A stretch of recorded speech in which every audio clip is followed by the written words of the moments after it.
اور fundamental right کو directive principal سے ختم نہیں کیا جا سکتا، اور کانسٹیٹیوشن کے آرٹیکل 25 to 30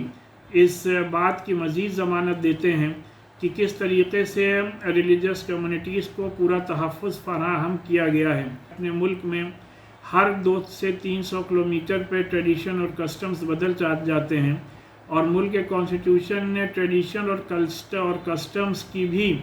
تحفظ کی ضمانت دی ہے۔ یونیفارم سول کوڈ کا مسئلہ صرف مسلمانوں کا مسئلہ نہیں ہے، بلکہ جتنی بھی ریلیجس کمیونٹیز ہیں سب کے اپنے پرسنل لاز ہیں، اور روزمرہ کی زندگی میں تمام کمیونٹیز اس بات کی کوشش کرتی ہیں کہ وہ اپنے پرسنل لاز پر عمل کریں، اور ہمارے ملک کے آئین اور کانسٹیٹیوشن اور سمویدھان نے ہر شہری کو اپنے مذہب پر عمل کرنے کا پورا اختیار اور پوری مذہبی آزادی دی ہے، اور مذہبی آزادی ہر ہندوستانی شہری کا فنڈامنٹل رائٹ ہے، اور فنڈامنٹل رائٹ کو ڈائریکٹو پرنسپل سے ختم نہیں کیا جا سکتا۔ اس لیے پریکٹیکلی یہ پاسبل نہیں ہے کہ اپنے ملک میں یونیفارم سول کوڈ کو نافذ کیا جائے، اور کانسٹیٹیوشن کے آرٹیکل 25 to 30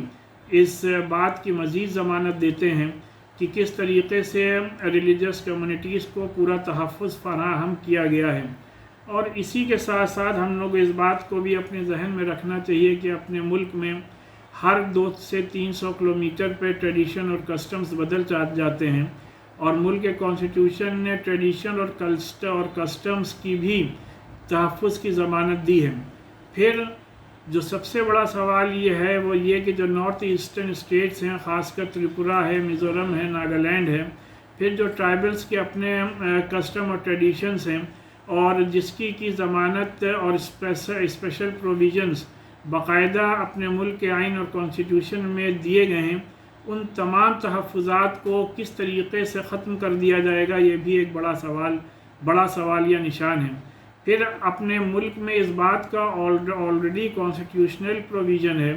کہ جو لوگ اپنے پرسنل لاز کے تحت اپنی شادی بیاہ نہیں کرنا چاہتے ہیں، ان کے لیے سول کوڈ کے تحت پہلے سے اسپیشل میرج ایکٹ موجود ہے،